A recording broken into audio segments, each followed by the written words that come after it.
answer any questions. And as I said, we've got some colleagues here as well to speak with you guys as well. But other than that, I'm just going to let the pros get on with what's going to be a really interesting talk. So thank you.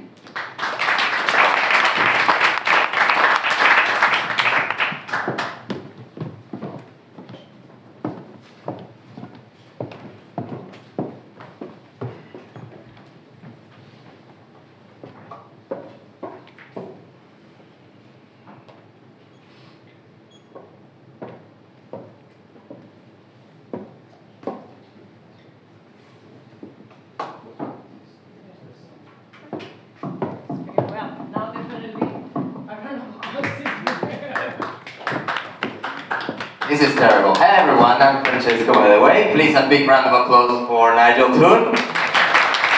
Come on.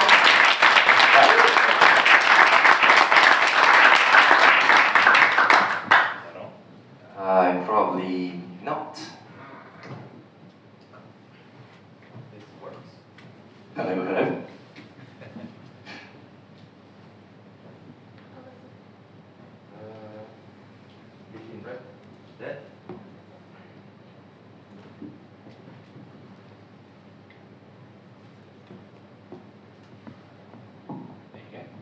That's working then. They're both working. Kind of. It's very directional. Let's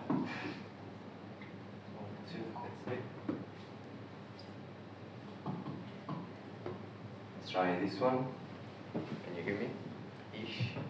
Right. I'm afraid that then when I speak louder, then it starts to like boom, and then I. Anyway. Thank you, Nigel, for coming around. So yeah, also thanks all of you for coming around. So yeah, please take a seat.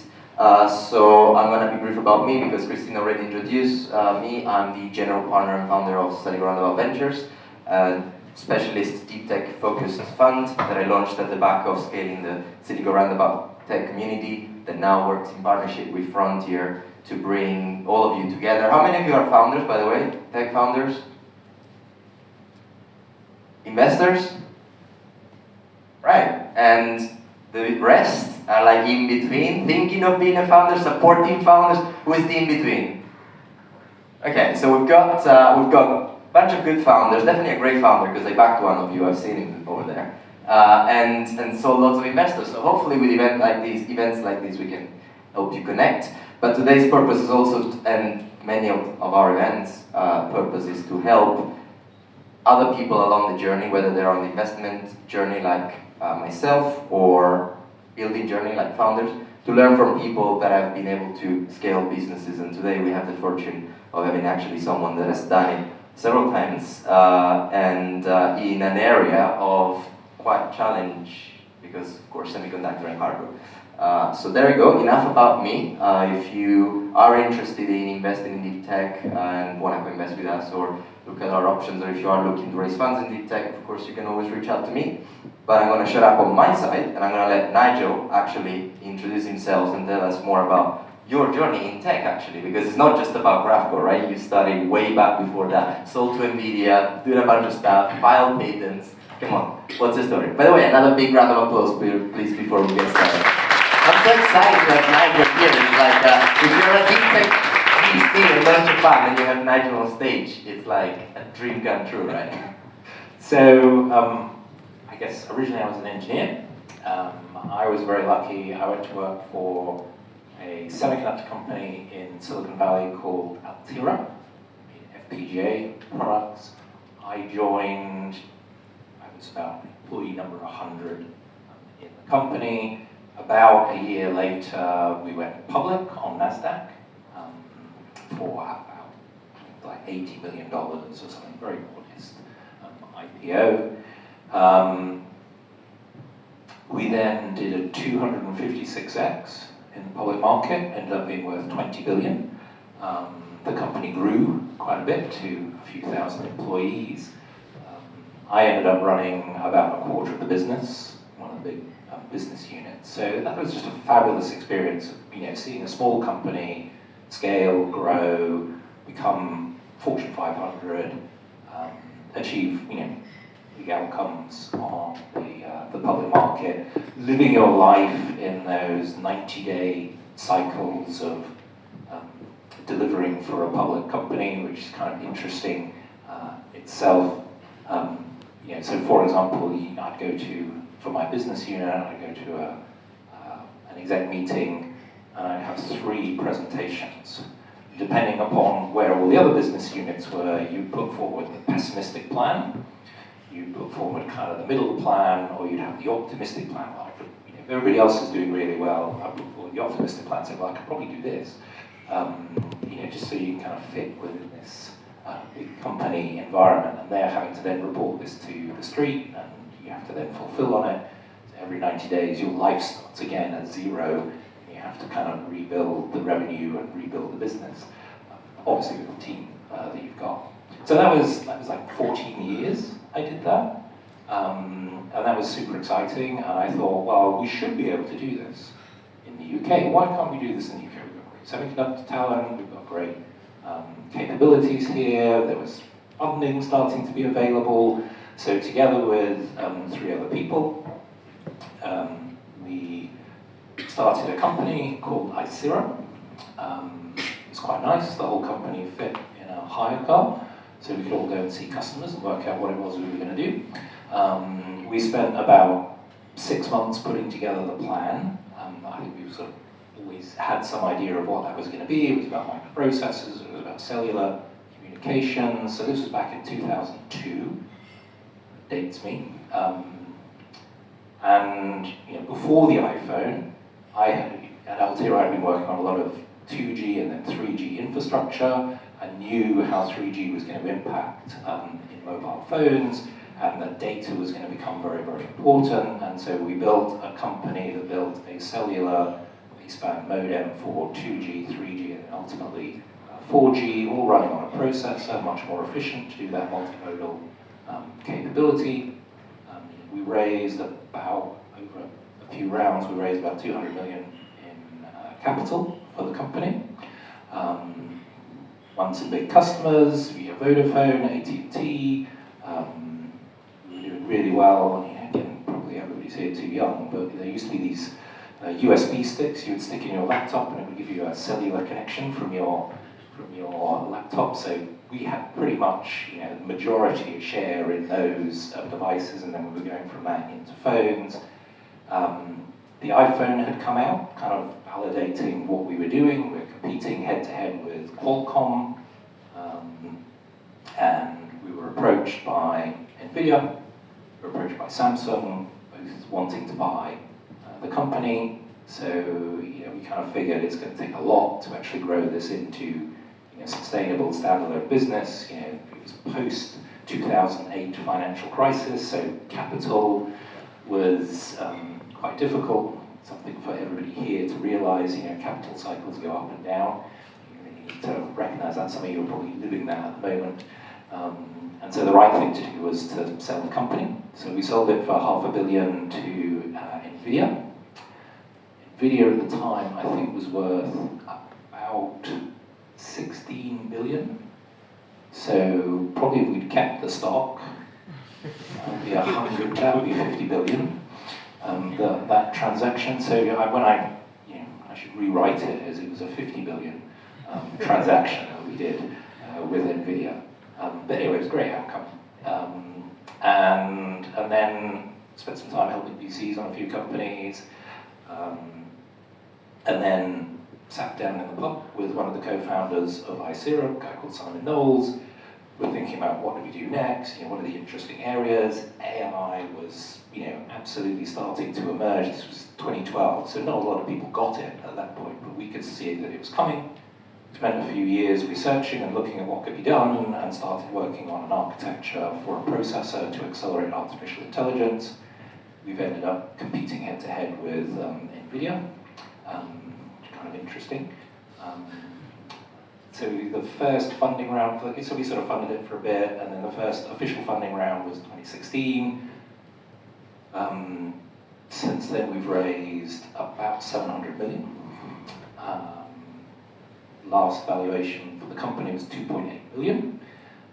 Nothing compared to NVIDIA, which I think is now, 1.4 trillion or something ridiculous. So huge upside opportunity here. got about 400 people in the company, and all of that's been done basically over the last 7 years. So it's kind of an interesting journey to go through that. So lots of experiences in terms of scaling companies, the cultural issues that come from that, lots of issues about dealing with investors, and I know there's lots in the room. So if they would cover their ears for a moment, dealing with investors when you have a number of them, it's a bit like herding cats. Getting them all to point in the same direction and go in the same place is really tough. So lots of experiences around that. A lot of it is about telling a story, because that's the interesting thing, isn't it? Right? You start with an idea. You start with the idea of this is what we can do. You start with a story. You start to coalesce people around your story, and you get co-founders, and you get investors, and then you get staff that kind of come with you on this journey and built around a story. And the story can't be about making money. The story has to be about what problem are you going to solve, because the value of a business is the problems you solve for customers, and so it's all about that story that is solving problems for customers and how you solve it better and how you can really build a standout company in the space that you choose. So, long-winded answer to your question. That's exactly the answer we're looking for. So I'm going to pick on the first thing you said. You went to the US in a way like as an engineer myself, so like launching a fund instead. And I guess in a way I'm fortunate that the ecosystem here now is probably better than what it was back then. You said that you came back in 2002 to launch a company here, right? Yeah, so I'd been back for a while actually, so I'd gone for a period and then came back. So I was sort of running the international business and based out in the UK. So I think I've lived in Silicon Valley for a bit, but I think I've spent about 8 years of my life there, most of which is just traveling backwards and forwards. So if you want any restaurant recommendations or hotels, cool. Cool, all right, I'm gonna have to take a note of that. So when you decided to go founder way and do it here in Europe, and again, that was post.com because 2002, and at the time where probably, launching a VC was something that guy on his own couldn't do, so there were probably very few. How have you seen the landscape change between then and now, but also where do you think we still lag compared to the US? Because probably there is still a funding gap. I mean, you even had to raise capital from over there. You have US investors on your cap table, but you've seen a 20 years journey. So what has been the positive and where do you think we still need to catch up to the US? Yeah, I think it's something I'm thinking about quite a lot at the moment. So in addition to doing Graphcore, I've sat on the Prime Minister's Business Council trying to give some advice to governments.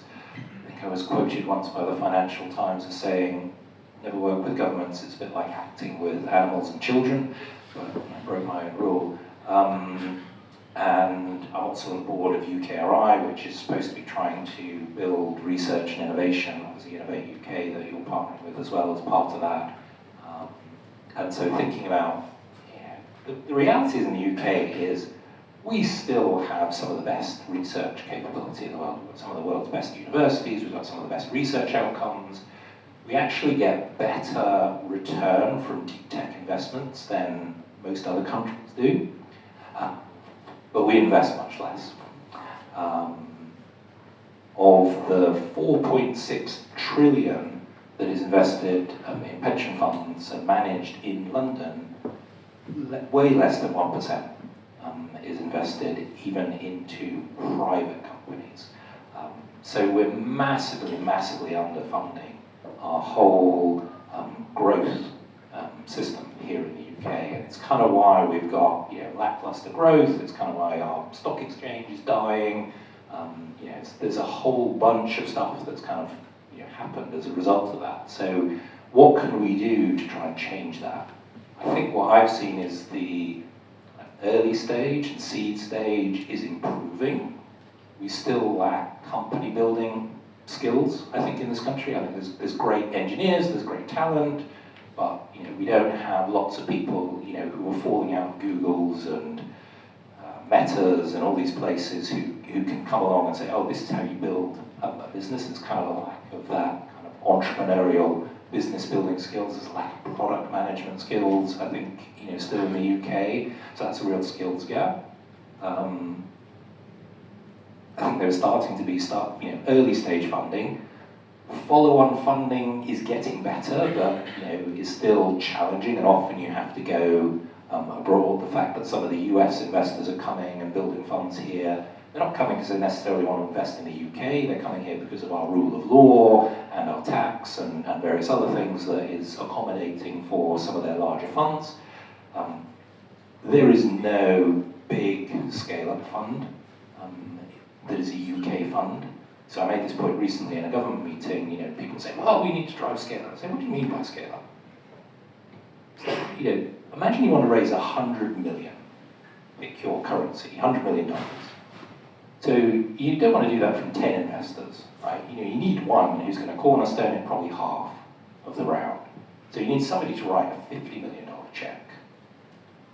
No investor is going to invest more than 5% of their fund into one investment, probably much less. And so you need at least $1 billion fund to be able to support that kind of check writing. There is no $1 billion fund in the UK. There are multiple $1 billion funds in the US. There's no $1 billion fund in the UK. And so what that creates is we've got good startups, we've got interesting research that's turning into startups, there's some ability to scale, and then we hit, sorry for my graphic language, constipation.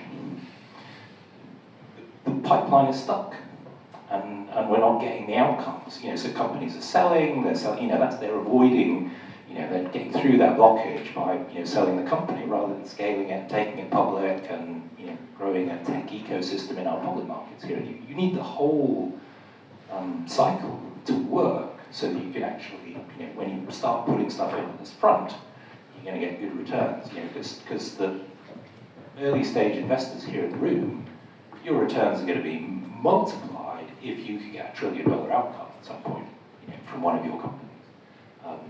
That's how you will make much more money from early stage investing if it can go all the way through and do like Altera did, a 256x in the public market, or an Nvidia, where you grow from 10 billion to $1 trillion.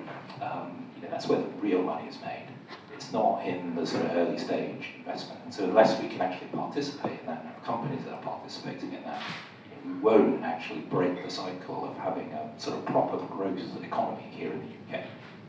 Okay, and besides the UK, do you think that there is potential in maybe trying to piece together the European markets? Because as from our side, we've invested in companies in the UK and Europe, and there is definitely growth, but each individual economy is still a fraction of the US. So if we're talking about putting together $1 billion funds, etc., shouldn't we also try to buddy up a little bit more across European countries? Yeah, somebody much cleverer than me said, you need to create spaces where you can make a high-risk career decision in a safe place. Where there's, you need ecosystems where there's lots of other companies, so people can come and work for a startup, and if it doesn't work out, there's lots of other places for them to go. Professors can leave university, just do a startup, knowing they can go back to somewhere else. So you need to create these safe spaces, ecosystems. The ecosystems are pretty small, actually. It's commuting distance.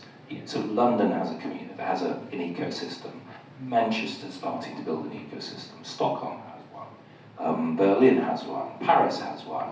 But it's really localized, actually, where these ecosystems exist, where people, these startup cultures, really are able to grow.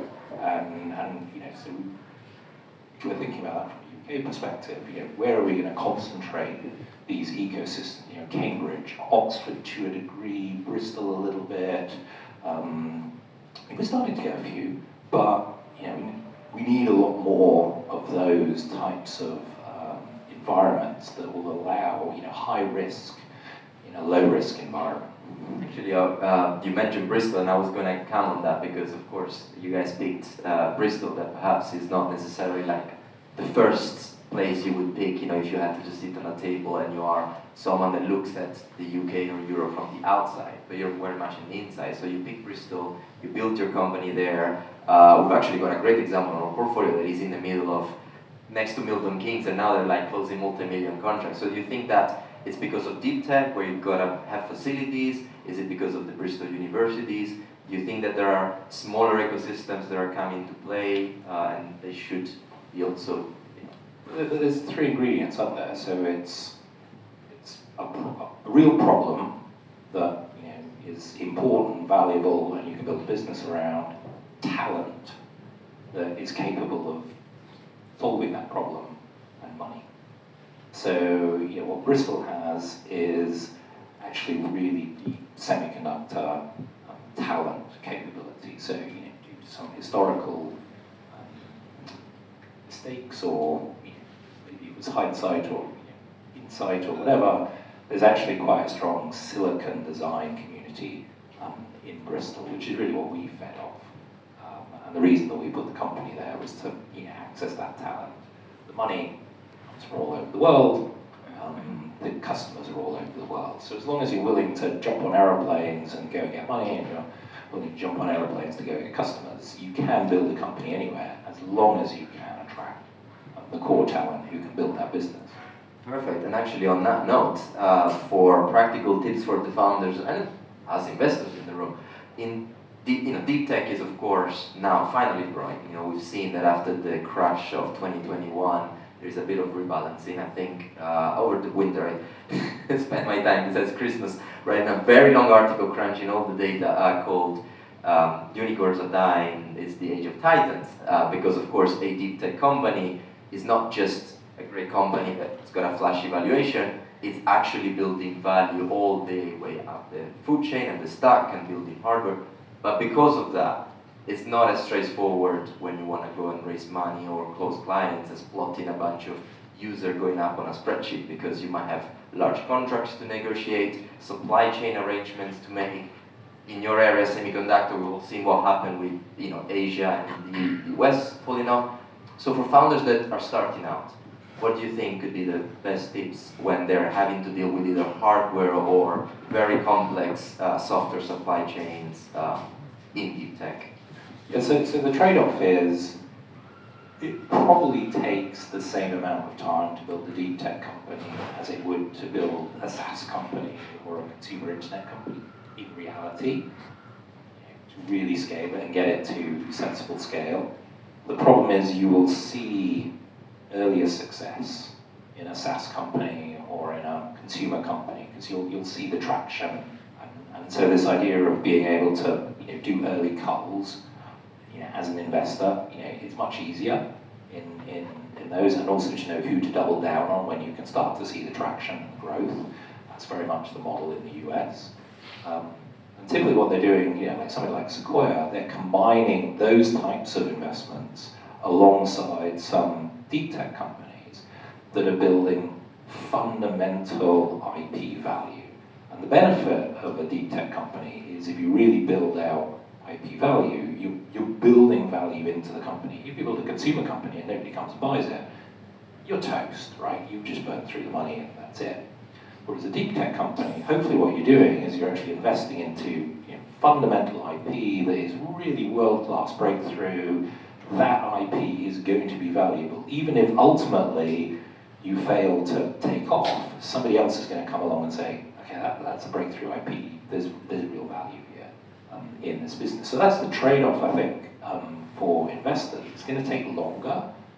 As you say, there is some sort of maybe customer hurdles or other hurdles, to get to the point where you've got that sort of product and the product market fit will take longer.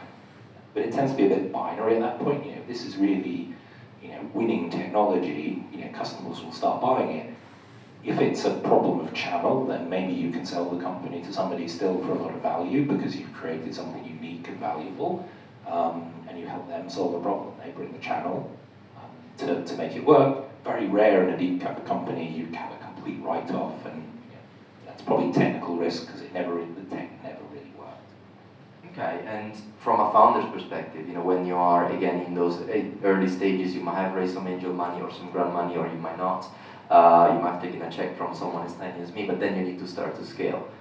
How do you balance the fact that it's still a heavily R&D based business with the fact that you're probably going, like you said before, having to jump on a plane and starting to talk to investors, starting to talk to customers, or not? I mean, what has been your experience from going from the people, the co-founders regrouping after a success and saying, we want to do a business, to then taking that to the first 10 and then 50 employees, and then of course then at that point you start to have a team to do things.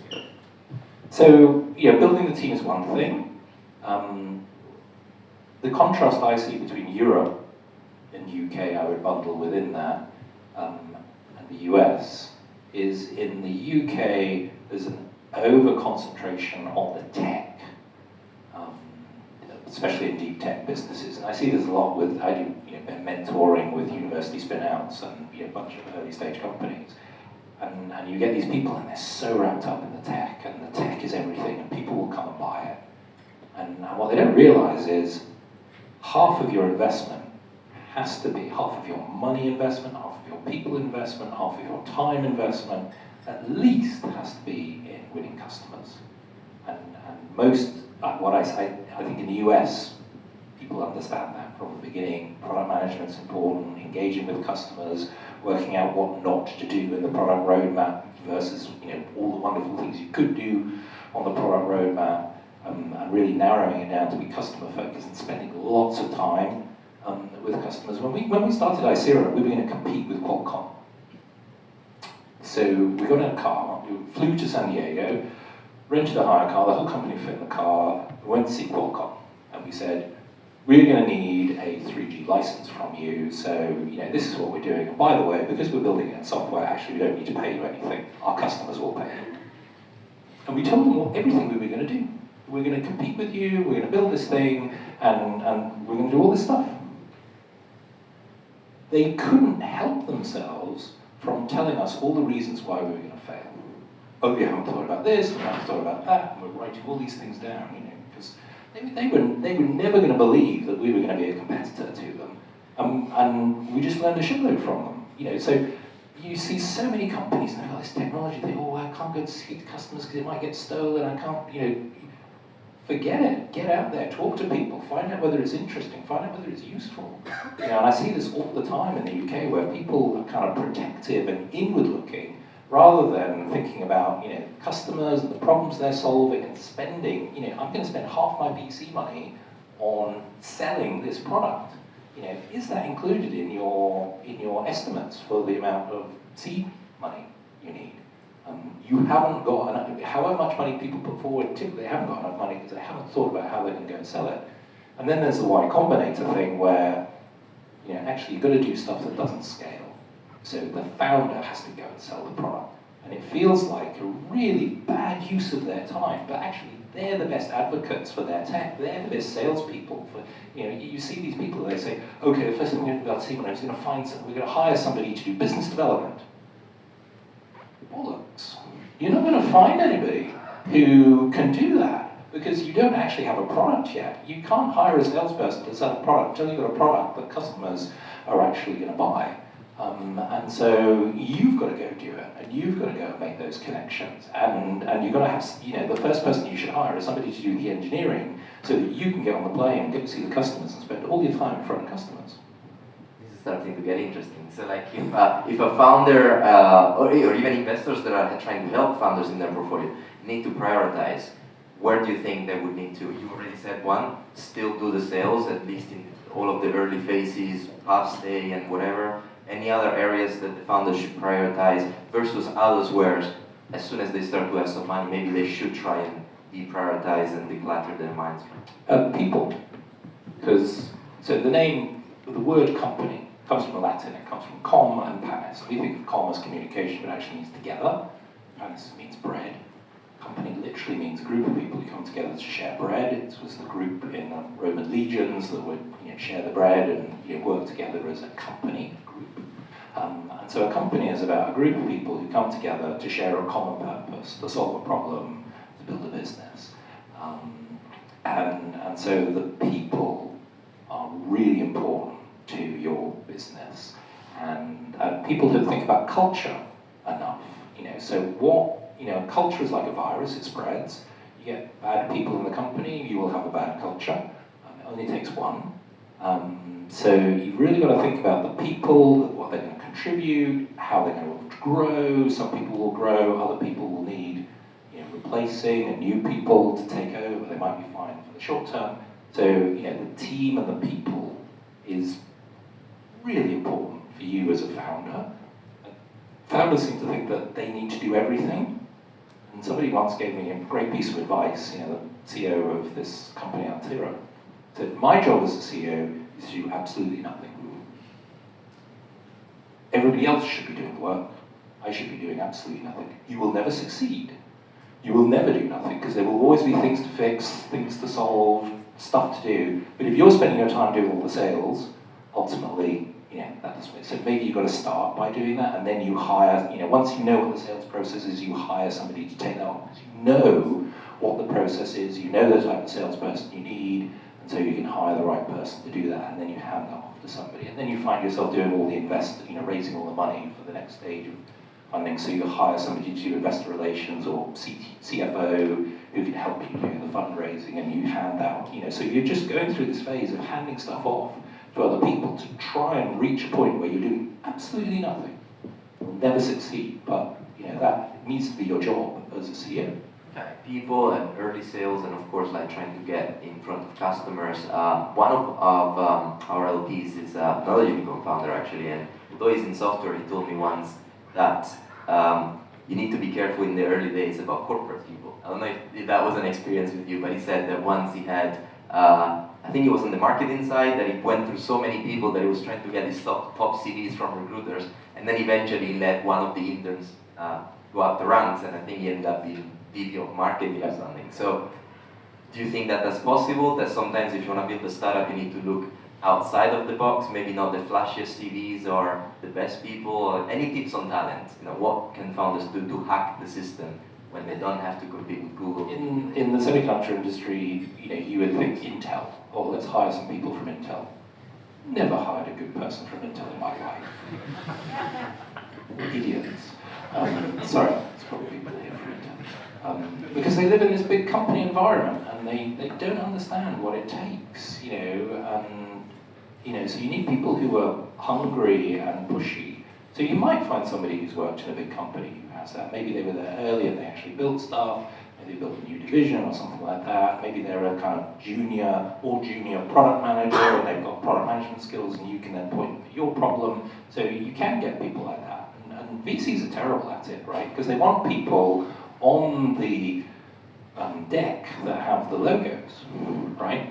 So hire somebody from Meta, or hire somebody from OpenAI. They'll be the experts, and they want the VCs want those logos on the pitch deck. And the reality is, sometimes those people they're not the right people. So you really need to look deeply at who are these people, how they're going to grow, what they're going to contribute. Sometimes you could read. It's like our head of legal. He's like Steve, 4 years old. He used to work for Xilinx. He had like 50 lawyers working for him. But this is like a retirement job for him, and he's built we've done 500 patents. He's built a watertight IP portfolio that is massively, massively valuable, and he's doing it for fun. So sometimes people like that can be really good.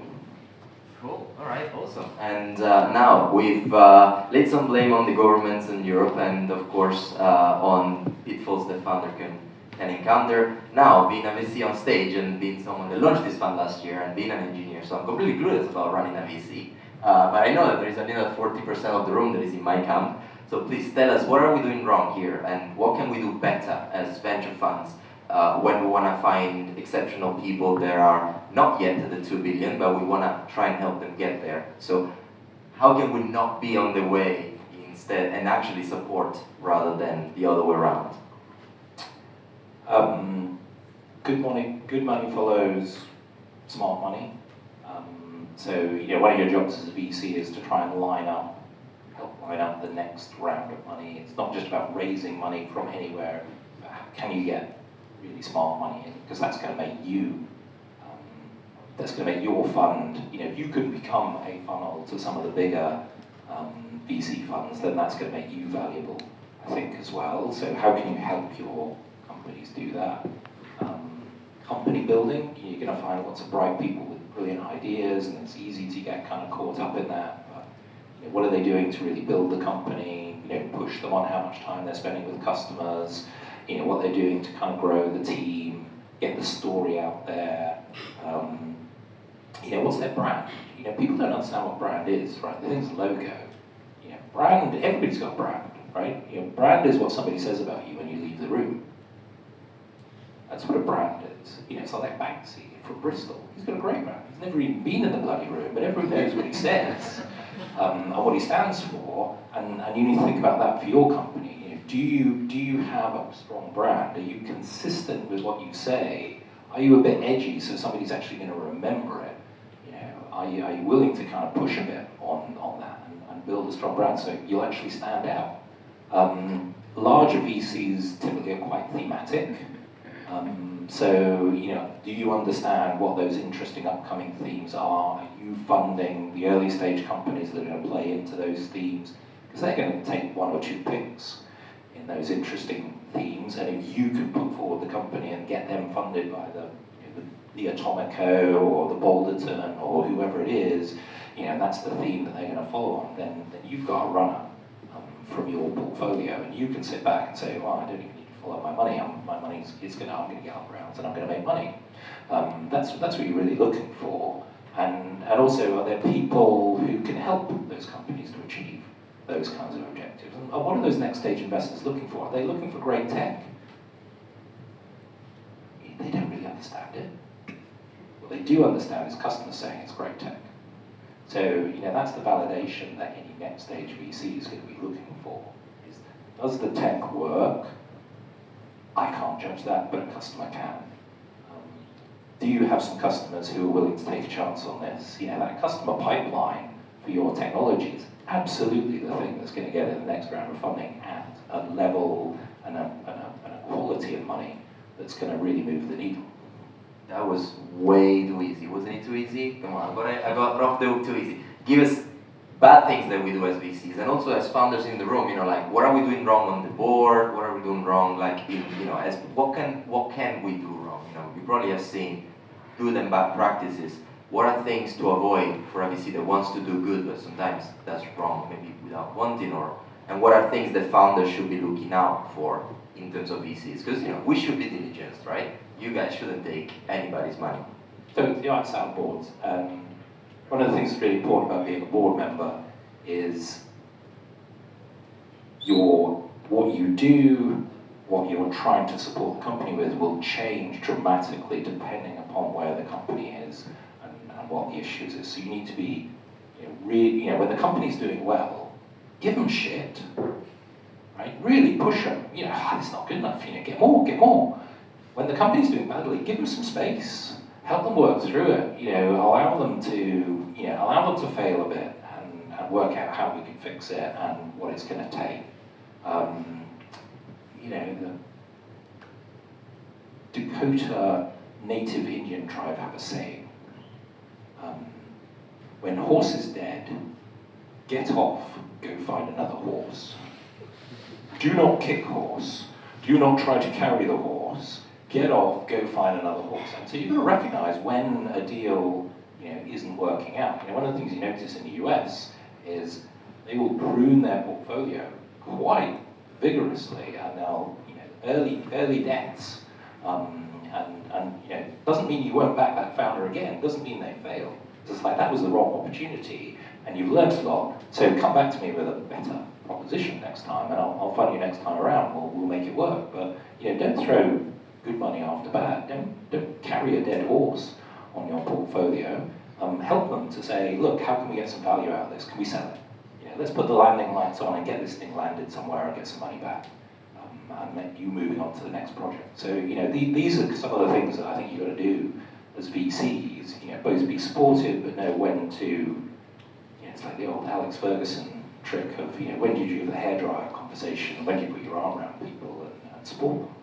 Okay, So literally, like, it's a sport game. You've got to go for, trying to be always an elite, and of course everyone around needs to be supportive in the tough but also supportive way. Yeah, yeah.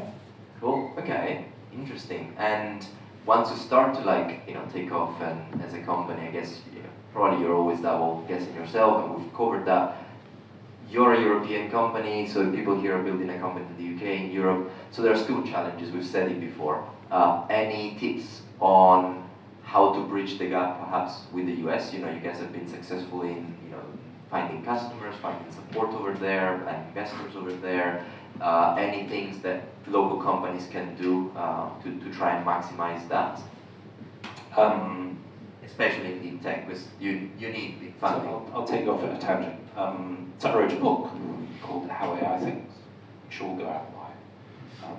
It's a very good book. Everybody says it's a very good book. It only came out last Thursday, and it's already a #1 on Amazon on some sectors.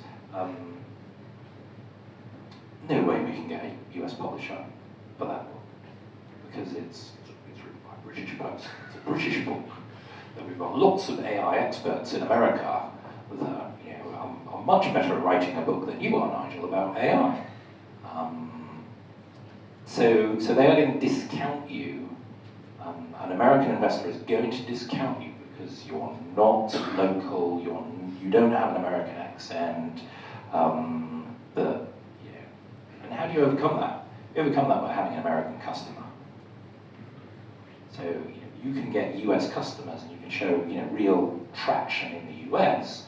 Then you can actually move the needle and push them to actually invest in your company, because they can see that this is something that's going to scale. Or they can see, wow, you've really owned this local market. Klarna owning the short-term debt market in Sweden, where, by the way, credit cards don't get credit. So it's kind of an interesting thing to do. And they go, wow, you've really owned that market, and I can see how we're going to scale that in all these other markets, and turn it from a local into a global business.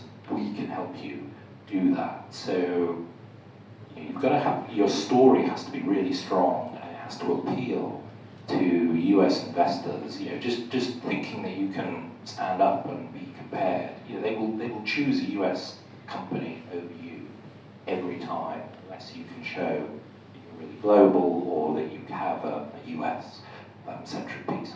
And also beware of the US investors, because very quickly they'll say, oh, you've got to put a Delaware topco on, and then you've got to move the headquarters to Silicon Valley or somewhere in the US, and and if you don't do that, then we can't invest in you. Then obviously they can.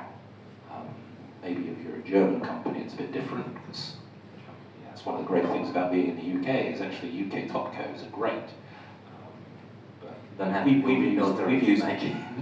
We've used Delaware topcos before. We didn't in Graphcore, but we've used them before, and that helps to get US investment as well.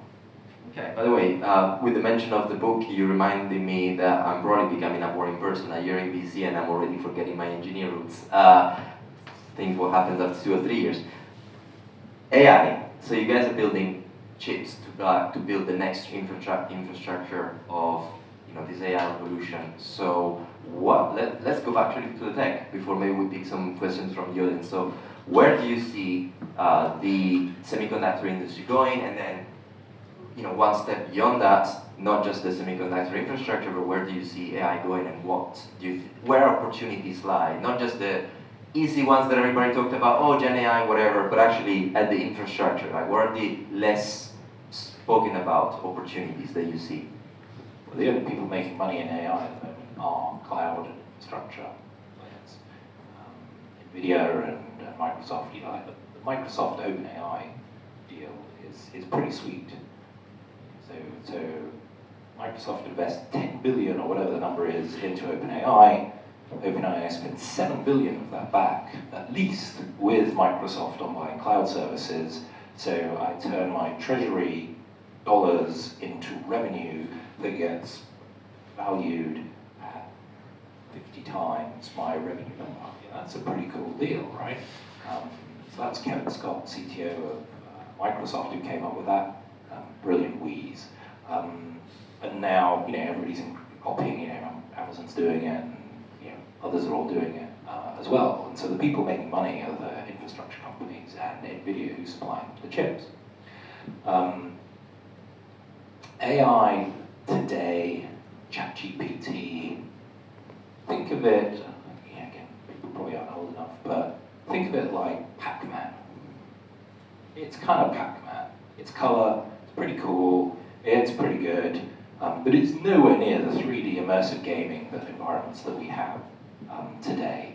And that's what's going to happen to AI.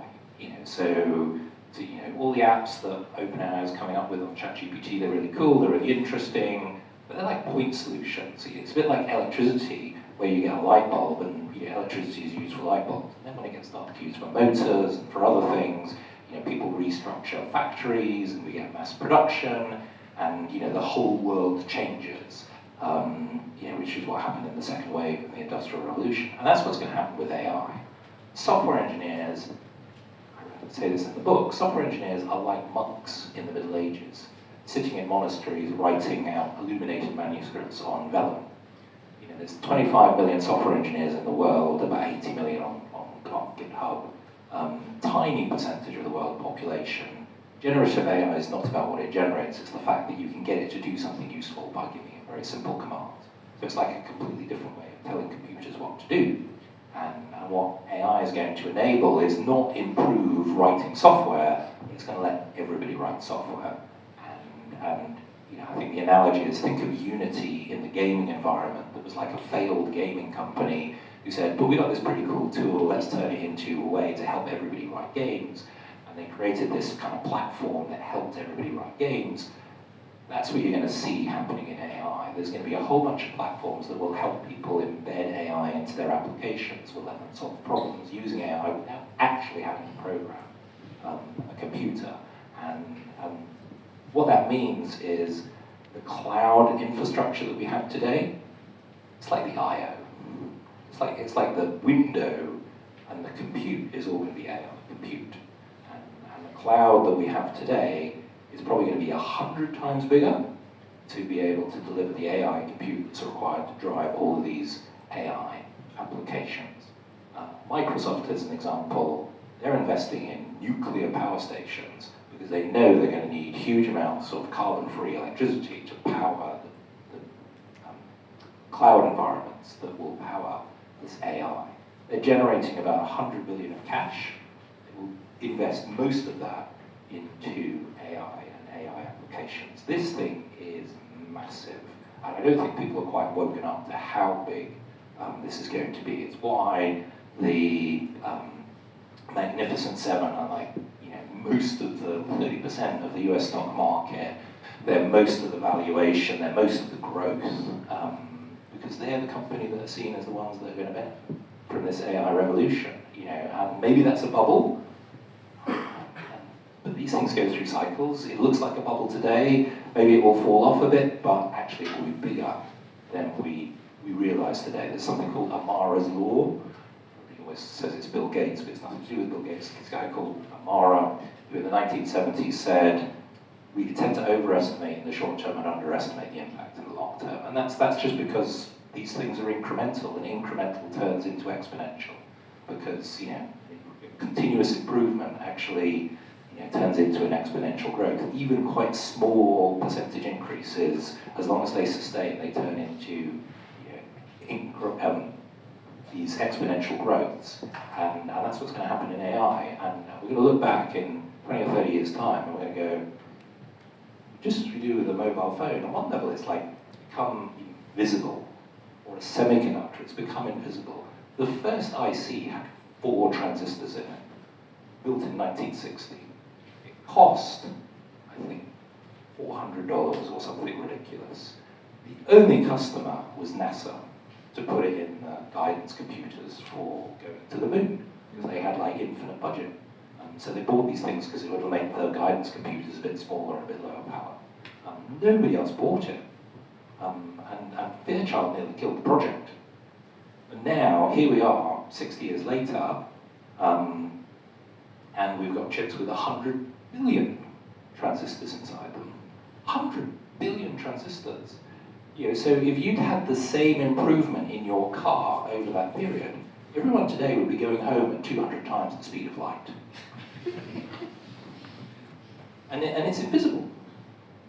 I've lived through this growth, and even for me, it doesn't kind of, but when you look back on it, it's like absolutely mind-blowing that we could build this tech, and it's what's allowed us to build AI, it's what has allowed us to build the internet, which created the information that drives AI. The algorithms have actually existed for quite a long time. So it's the compute and the information that has allowed us to build AI, and it's going to completely change.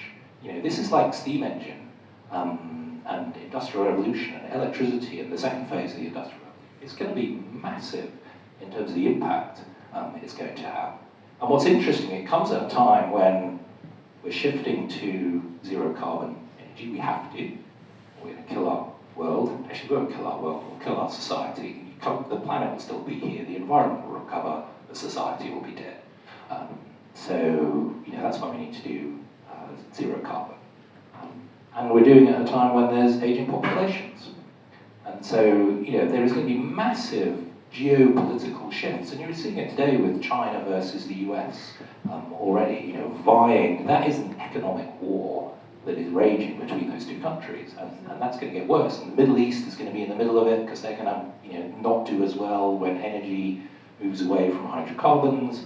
There's going to be massive shifts in the world over the next few years, and AI is probably our only chance to try and actually navigate our way through that. Maybe to come up with fusion and real copious amounts of zero carbon energy, and deal with the fact that we're going to need much more productivity because we're going to have older populations, and we're going to need more productivity from everybody. So these impacts are all kind of waiting there, and just as China lost out in the Industrial Revolution and lived their long century of humiliation, boy have they learned their lesson. There is no way they're going to let this slide. I was in Guangdong recently. They have 70 billion to invest in semiconductors in Guangdong.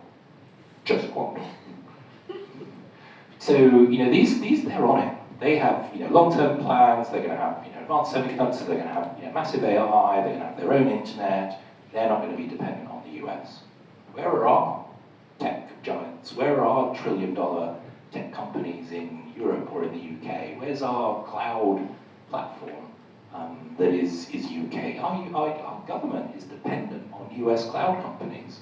And every microprocessor has a key inside it, a security key. America could turn off our computers. They need to park a battleship off the coast of the UK. They just turn our internet off.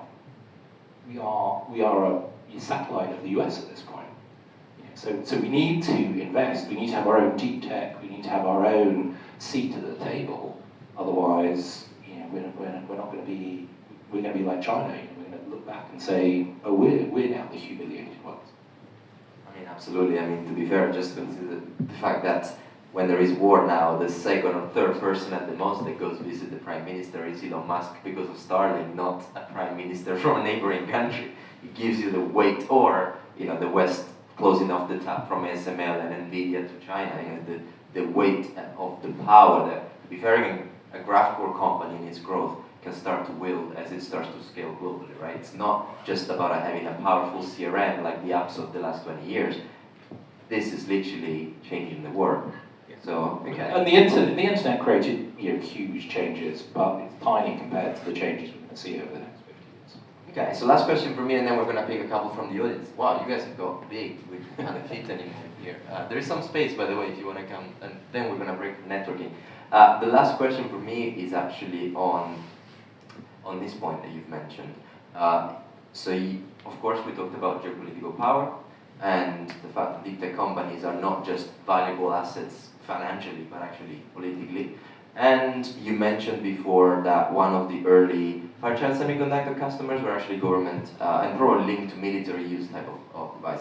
We're seeing that again, right? We're seeing that, portfolio, I've got portfolio companies that are starting to close some early contracts, and we're talking about quantum. One of the early customers is the UK MOD or whatever, right? So do you think that deep tech founders can leverage the interest from governments or even corporates, to be fair, when they need to repatriate their supply chain in this geopolitical shift to get early customers when maybe a typical financially driven company might not necessarily decide to buy?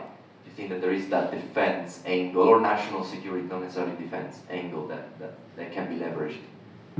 I think part of the problem is, and people discover it when their company gets big, pushing down decision making is actually quite difficult. Making people feel empowered so they can make decisions. And governments are the worst at it. Right? You know, they want to centralize everything. They feel they're accountable to their electorate. They just want to get re-elected. They don't want to give any power out to any of the satellites to really make these decisions. It's one of the benefits China has, for example, because cities and provinces actually run as businesses, and the mayors in those cities are running it like a CEO, making their own investment decisions. They're willing to take risks, which is, and they're willing to fail as well. So our politicians aren't willing to fail. So I think that is going to hold back. So yes, I think the government wants to use government procurement to try and drive UK innovation. Whether they're going to be successful as that, whether your first customer should be the UK government or another government, I think that's quite dangerous, actually. Might be the right way to go, but it could be dangerous. Maybe it's quantum or something like that, where it is so strategic that you'd give that a go. But I always think with semiconductor companies, it's like when you become strategically important to your national government, it's like a death knell to the company, right? You're not strategically important to real customers, commercial customers. You're driven by the wrong incentives if you're working with governments, because they'll go too long. They're not Dakota Indians. They will ride dead horses for a long time. So it's a double-edged sword, use it wisely, basically, that's the tip. All right, nice one. So, anybody got any questions before we wrap up? Yes, I can see one. Yash, why don't you help me to reach, because I think we've only got 2 mics.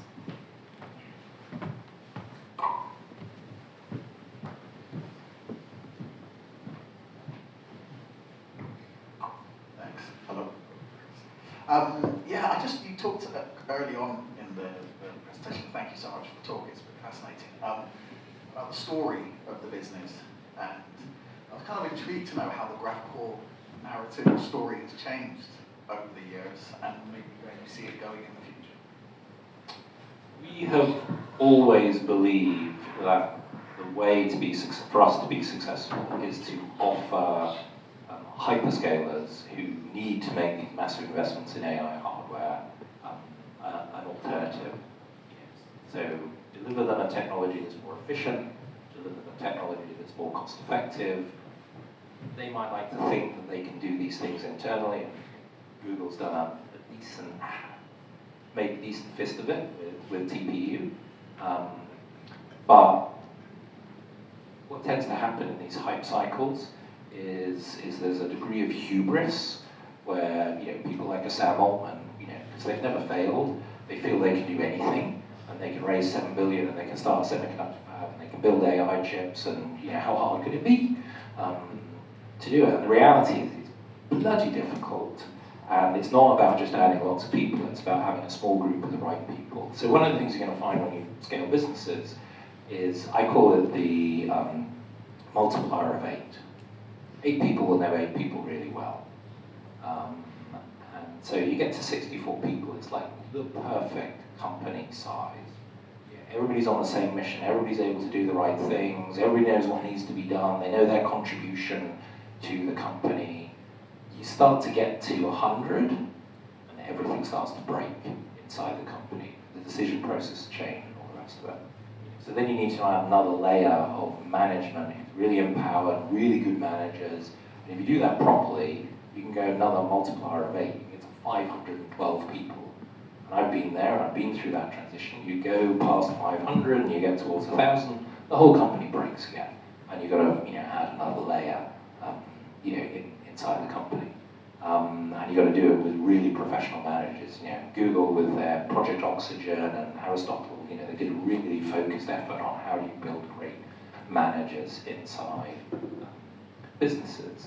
And so the point here is you need to kind of keep the company small to kind of grow it, to get to that kind of scale. Everybody needs to know the story around it.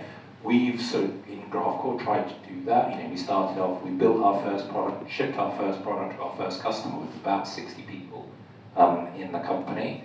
And then behind that support from some of those big lead customers, we've focused on just building the tech and making the tech work, you know, which is a massive, massive job. Because it's not actually about the chip, it's about the software.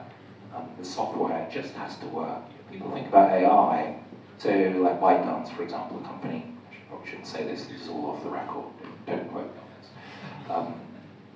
ByteDance has, for their recommender systems, they have over 80 AI models that all work together. And some of those models are being changed every 2 weeks on a sort of A/B testing basis. And so, you know, if your kit doesn't just work, and they don't out of the box get great performance, and there's no roadblocks that an engineer needs to step in and fix it and make it work, they can't use it. That's part of the reason that NVIDIA is doing so well, because they're like the gold standard, everything just works. And so it's all about the software, making the software work for those big companies, these really complex installations.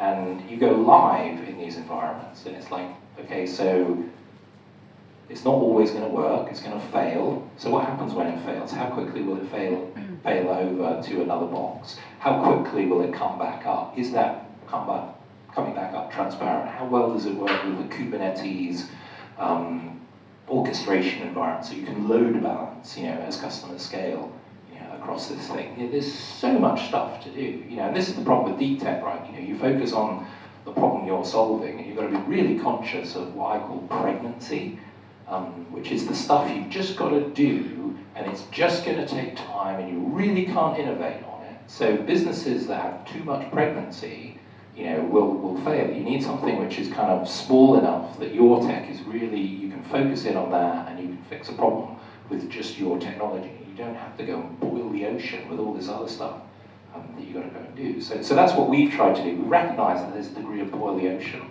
in building our company. So how do we stay focused on a few big customers, really get them to help us build the tech so that we can get to a point where we flick a switch at some point and they just buy loads.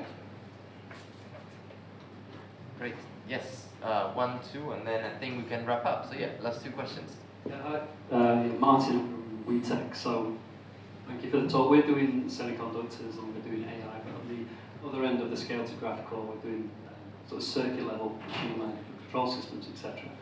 And we're talking to a number of the sort of tier 1 players in components and in hardware companies, etc. I wondered what your sort of thoughts on not co-development, but co-collaboration with some of these guys, and what are some of the gotchas that we need to be aware of? Yeah, it was a great book written in was it the 80s or 90s, Crossing the Chasm. Still very relevant, actually. And what you've got to realize in these big companies, you have to cross the chasm inside a big company.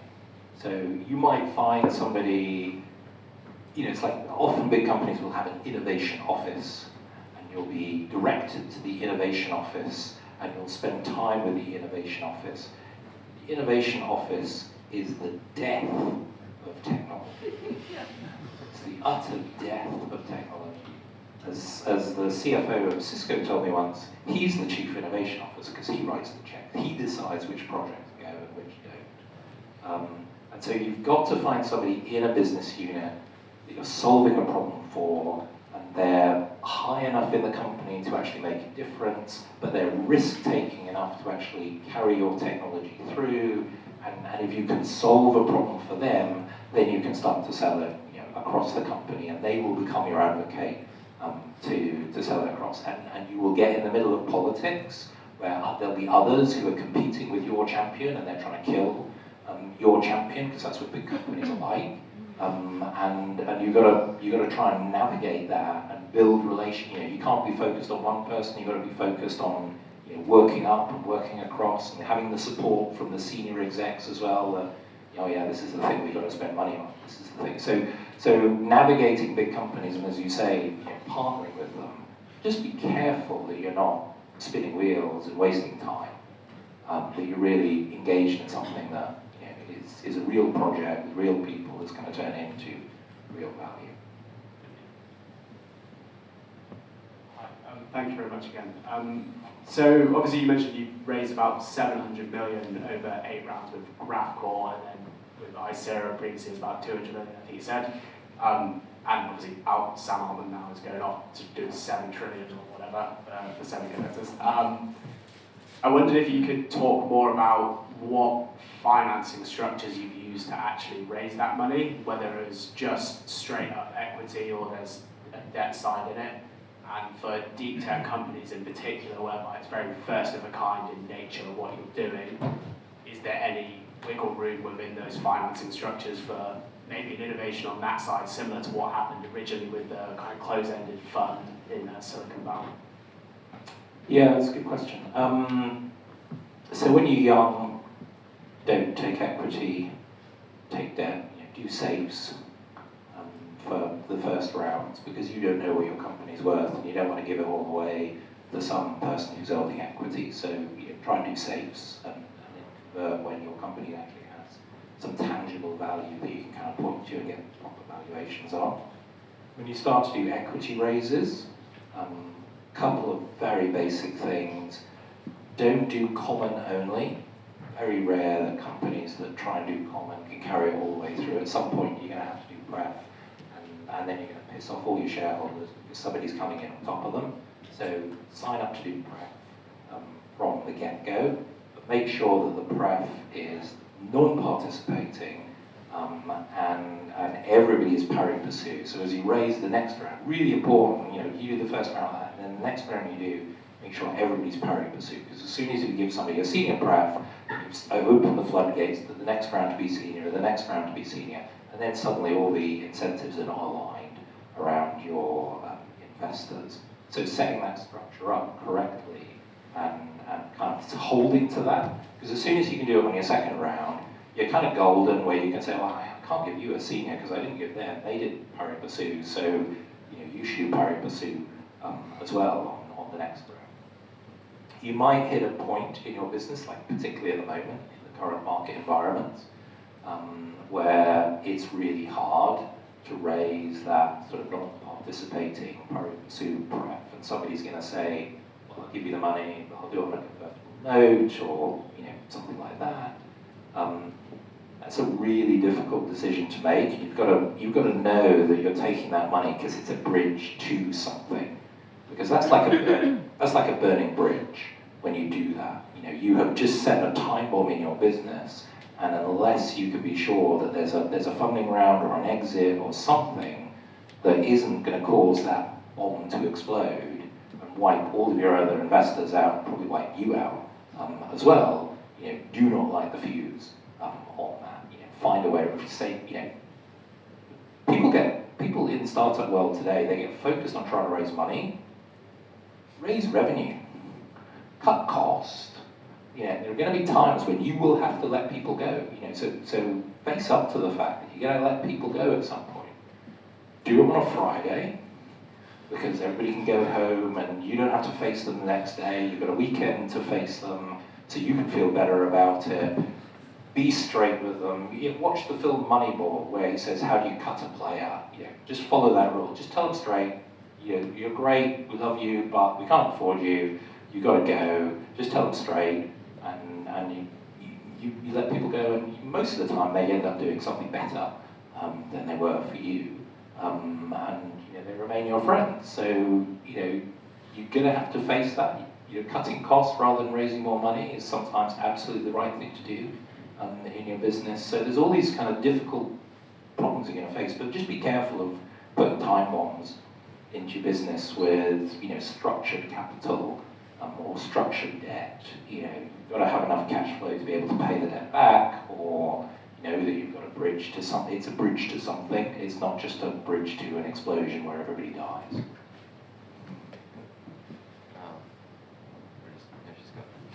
We're getting the mic back. I guess, by the way, before we close, if you can tell us a little bit the book, you know, what is the title, how can we get the book? I'm sure a lot of Yeah, so people the book is called How AI Thinks. Sorry, I should have brought a copy to show you. We'll get the link from here. It's published by a division of Penguin, so big publisher. It's available everywhere. You can buy it on Amazon. You can buy it's a book of the month in Waterstones at the moment. It's on Audible. It's on Kindle. However you want to consume it, it's available. It's not a technical book. It's a book written for everybody. So again, don't quote me on any of this stuff. I was in Windsor Castle, as one is, and I was talking to our future king, who at the time was a step away from being the king. It's the last appearance of our beloved queen before she departed. So he's now the heir to the throne. And we were talking about AI, and he said, "Oh, I don't trust it. Oh, I'm scared of it. It's really dangerous stuff." And so I said to him, "So when you met that beautiful woman who you decided you were going to spend the rest of your life with as your life partner, how did you make that decision? Is that like did you have a list and you tick the boxes and she was the person? It's like a completely known answer, or is it a bit scary? That you make that decision. You're making a bit of a gamble, a bit of a judgment." He said, "Well, you're getting a bit personal now." So, but that was kind of what forced me to say, "Look, I need to write a book and explain how AI has come about, what's made it possible, what it will do, some of the challenges it's going to have, because it's really powerful technology. It's not the AI, it's the people and what they might do with it that we really got to worry about. We've got to worry about regulation capture, for example. So, Sam Altman throwing his hands up and saying, regulate. But why is he doing that? Because he wants to try and stop innovation, right? And so, we've got to be careful about all of those aspects. So the book is really about where AI came from, what it can do, how we can perhaps try and control it, to help anybody understand it, so that we can actually deal with this really powerful technology in have a more sensible conversation about it. So, Christmas presents, grandmothers, perfect gift. It'd be great if my grandmother understood what I did for a living, first of all, and then maybe I can. That's actually a true story. Cool. Nigel, it's been great having you, and we're now breaking off for the networking. So actually, hopefully we can ask you some more questions and enjoy some drinks. But no, seriously, thank you so much, and thank you all for coming. We had over 140 registered, and we probably broke 100 now that the room is full. But yeah, thank you so much for coming. Thank you, Nigel. Please, one last big, really big round